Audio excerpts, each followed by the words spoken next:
The two Koreas are holding high-level talks at the truce village of Panmunjom on this Wednesday morning. The meeting, the first between the North and the South in several years, comes a matter of days ahead of a round of reunions for families separated since the Korean War. For more details, we are going to connect live to our correspondent Hwang Sung-hee at the Unification Ministry.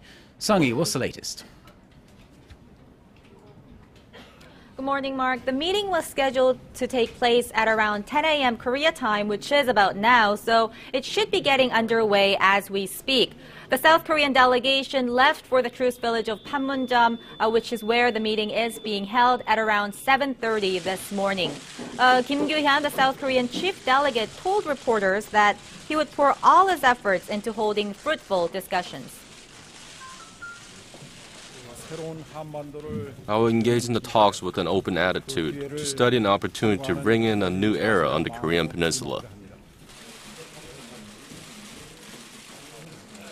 South Korea's five-member delegation is composed of officials from the presidential office of Cheolwade, the Unification Ministry, and the Defense Ministry.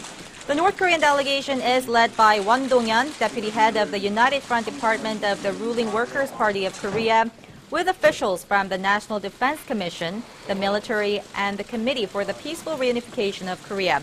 The meeting was proposed by North Korea last Saturday, that is, and the two sides will be discussing pressing inter-Korean issues. So, Sung-hee, we hear the two Koreas have not set a specific agenda on what will be discussed at the talks. What topics are expected to be brought up today? Mark, that's right. It is rare for the two Koreas to meet for talks without setting a fixed agenda on what will be discussed. South Korea's chief delegate told reporters this morning that South Korea will focus on ensuring that the family reunions take place as planned.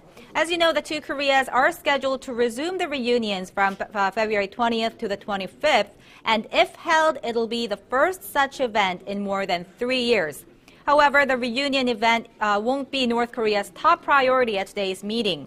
Experts say Pyongyang will be seeking to stop the upcoming joint military exercises between Seoul and Washington, which is scheduled to begin at the end of this month. South Korea and the U.S. say the drills are defensive in nature, but the North views them as a practice for war and has repeatedly called for the exercises to be canceled. North Korea had earlier threatened to reconsider its agreement to hold the family reunions should the joint military exercises take place as planned. Mark? Well, thank you very much, Sung-hee, and please do keep us updated throughout the day. That was our Unification Ministry correspondent, Hwang Sung-hee, with the latest on the first high-level talks between the two Koreas in 7 years.